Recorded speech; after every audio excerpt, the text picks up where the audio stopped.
ভারতের বিপক্ষে ম্যাচের পর সুপার ফোরের সর্বশেষ ম্যাচ বাংলাদেশের 25শে সেপ্টেম্বর পাকিস্তানের বিপক্ষে। এই ম্যাচটি জিততেই মাঠে নামবে বাংলাদেশ। দর্শক, এই হাড্ডাহাড্ডি ম্যাচের ফলাফল ফাঁস করলো জ্যোতিষী বিড়াল।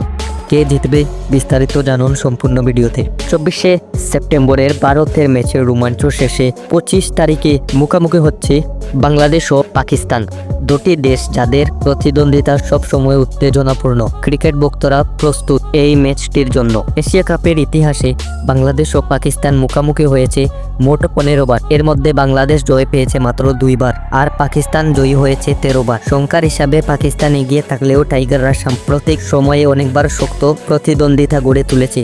সাম্প্রতিক পারফরমেন্সের দিকে তাকালে দেখা যায় 2025 সালের জুলাইয়ে পাকিস্তানের বিপক্ষে টি20 সিরিজ জিতেছে বাংলাদেশ দলের ভরসা লিটন দাসের ব্যাট, সঙ্গে তৌহিদ হৃদয়, সাইফ হাসান, বোলিং আক্রমণে মুস্তাফিজুর রহমান, তাসকিন আহমেদের গতি আর শরীফুল নাসুমদের বৈচিত্র্য পাকিস্তানের ব্যাটিংকে সমস্যায় ফেলতে পারে। অন্যদিকে পাকিস্তান সব সময় শক্তিশালী প্রতিপক্ষ। তাদের ওপেনাররা শুরুটা ভালো করলে ম্যাচের নিয়ন্ত্রণ চলে যেতে পারে তাদের হাতেই। আর মিডল ওয়ার্ডারে অভিজ্ঞতা, সঙ্গে স্পিন পেস মিশ্রিত বোলিং আক্রমণ বাংলাদেশকে রাখতে পারে চাপের মধ্যে। তবে যদি টাইগাররা শুরুতেই পাকিস্তানের 2-1 গুরুত্বপূর্ণ ব্যাটসম্যানকে আউট করতে পারে, তাহলে ম্যাচ পুরোপুরি বদলে যেতে পারে। বিশেষ করে পিচ যদি স্পিন বা মিডিয়াম পেসের পক্ষে থাকে, তবে বাংলাদেশের বোলাররা কাজে লাগাতে পারে। সব মিলিয়ে এশিয়া কাপে বাংলাদেশ ও পাকিস্তানের এই লড়াই হতে যাচ্ছে টপ অর্ডার ব্যাটিং বনাম নতুন বল আক্রমণের প্রতিদ্বন্দ্বিতা। ইতিহাস পাকিস্তানের দিকে, কিন্তু টাইগারদের আত্মবিশ্বাস আর সাম্প্রতিক সাফল্য হয়তো